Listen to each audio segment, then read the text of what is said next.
আসসালামু আলাইকুম। আমি আপনাদের শাহানাজ আপু আরেকটা ব্লগ নিয়ে চলে আসলাম। আশা করি আপনাদের কাছে ভালো লাগবে। শুক্রবার ছিল আমার আ ননদের মেয়ের জামাইকে, মোর জামাইকে দাওয়াত করছি আসার জন্য। তো আ এই যে ও তো সন্ধ্যার সময় আসতে পারে নাই। ওনাদের এক রিলেটিভ মারা গেছে। তাই তো আসছে মানে সন্ধ্যার পরেই। তো আমার ৩ ননদ আমরা আগে সন্ধ্যার সময় নামাজের পর নাস্তা পানি খেয়ে নিলাম। নাস্তাতে ছিল নুডলস, তারপরে ক্ষীরের পায়েস, গাজরের হালুয়া, বুটের হালুয়া, কেক, টানা পরোটা, তারপরে বনরুটি এগুলা। তারপর আরও অনেক কিছু ছিল। বলল, "না, আর কিছু দেয়া লাগবে না, এগুলোই থাক।" রসমালাই, আমার ননদরা তো অনেক কিছু আবার নিয়ে আসছে। এই যে সবাই আমরা নাস্তা খাচ্ছি টেবিলে, যার যা মন চায় নিয়ে খায়। সবাই বলতেছে অনেক মজা হয়েছে তোমার হালুয়াগুলা। সবাই একসাথে বসে খাওয়ার মজাই আলাদা। আর সবাই যদি ভালো বলে তাহলে তো কষ্টটা আরও কমে যায়। তারপর আমি খাওয়া শেষে চাটা খাওয়ার পরে আমি রাত্রে রান্নাটা ঠিক করে ফেলি। এক চুলায় যে পোলাওর পানিটা দিয়ে দিই, আরেক চুলায় চিকেন বলটা ঠিক করতে থাকি। আবার এয়ার ফ্রায়ারে এই কাতল মাছের আমি গ্রিল করি, গ্রিল করে নিই। তারপরে এই যে আমার চিকেন বলটা হয়ে গেছে। তারপরে এই যে আমি আবার ডিমগুলারে একটু ডেকোরেশন করতেছি। জামাই বলে কথা, জামাইয়ের সামনে দিতে হবে, একটু সাজায় না দিলে তো হয় না। তারপরে যে গরুর মাংস আলু দিয়ে রান্না করছি, সাদা পোলাও রান্না করছি। মাশাআল্লাহ আমাদের জামাই তো খেয়ে খুবই সুনাম করেছে যে চিকেন রোস্ট রান্না করেছি। এগুলো সব রান্না-টান্না করে তারপরে রাত্রে আবার বললাম বাচ্চাদের, "তোমরা একটু টেবিলটা ঠিক করো, টেবিলটা সুন্দর করে সাজাও। তোমাদের দুলাভাই বসবে, ভালো করে সাজিয়ে দাও।" তারপর আমি ডিমটা ডেকোরেশন করছি। পাকের ঘরের থেকে আমি বেড়ে দিচ্ছি। আর এই যে বাচ্চারা সব রাখতেছে টেবিলে। নীলিমা এই যে সব কিছু রাখলো, প্রভা ভিডিও করতেছে। মানে ওরা খুব আনন্দ কাজ করে, খুব আনন্দ পাচ্ছে। তারপরে এর মধ্যে আবার ওদের 2 বোনের ছোটোখাটো খুনসুটি। ভালো মজাই লাগলো। তাই একটু ভিডিওটা রেখেই দিলাম, কাটি নাই। ওদের এটা একরকম ভালোবাসা। ওদের মধ্যে খুবই আন্তরিকতা। সবসময় যেন এরকম থাকে, আল্লাহর কাছে এটাই দোয়া করি। তারপরে সব টেবিলে পোলাওটাও বেড়ে দিলাম।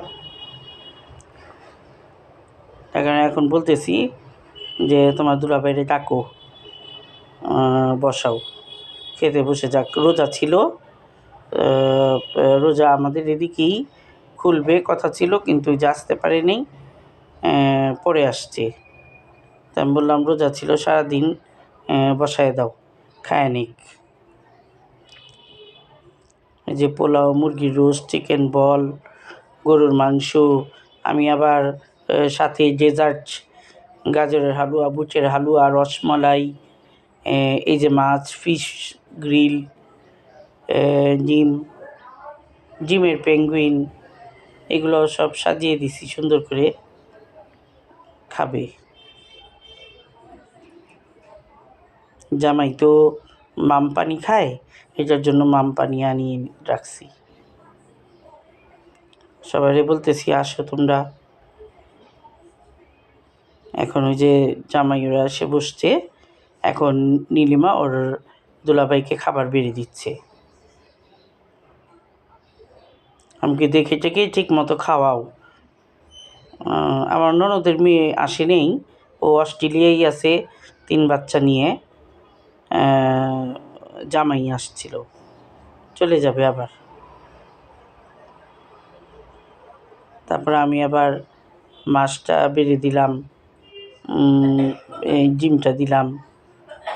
বলতেছি তুমি দেখে নিয়ে চা খাও তোমার মন মতো করে, কেন আমি অসুবিধা নেই, এমনিও খাবো। তারপর সব শালিরা শালারা নিয়ে বসছে দুলাভাইকে খাওয়ানোর জন্য।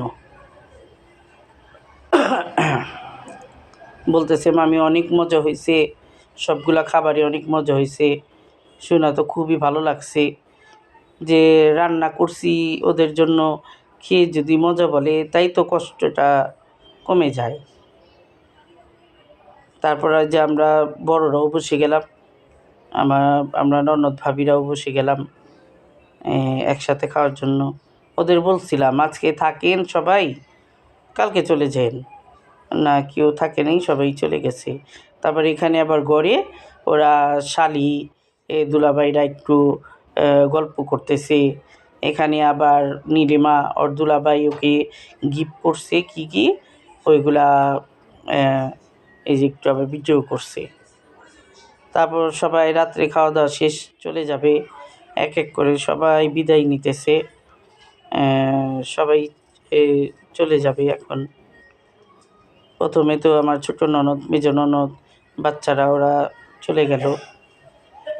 বললাম আবার আইসো, হ্যাঁ ভাবি তুমি যাও, তুমি যাও। আমাকে হ্যাঁ যাব। এই তো আত্মীয়তা, তুমি আমার কাছে আসো, আমি তোমার কাছে যাই, একটা খুবই ভালো লাগে। এই যে আমার মেজ ননদও চলে যাচ্ছে, বললাম আবার আইসেন আপা। তারপর এখন এই যে বড় ননদ, এই যে জামাই, ওরাও চলে যাচ্ছে। সাইদেও চলে যাবে মনে হয় কিছুদিনের মধ্যে। আপা তো বলতেছে, আমি একটু অসুস্থ ছিলাম, আপা বলতেছে যে তুমি যাও বাসায় যায়া আমার এখানে কয়দিন থেকে রেস্ট নিয়ে আসবা, তুমি চলে যাও। তারপরে এক এক করে সবাই চলে গেল। তা আশা করি আপনাদের কাছে ভালো লাগছে, যে আমাদের জন্য দোয়া করবেন, আপনাদের জন্য দোয়া রইল। আসসালামু আলাইকুম।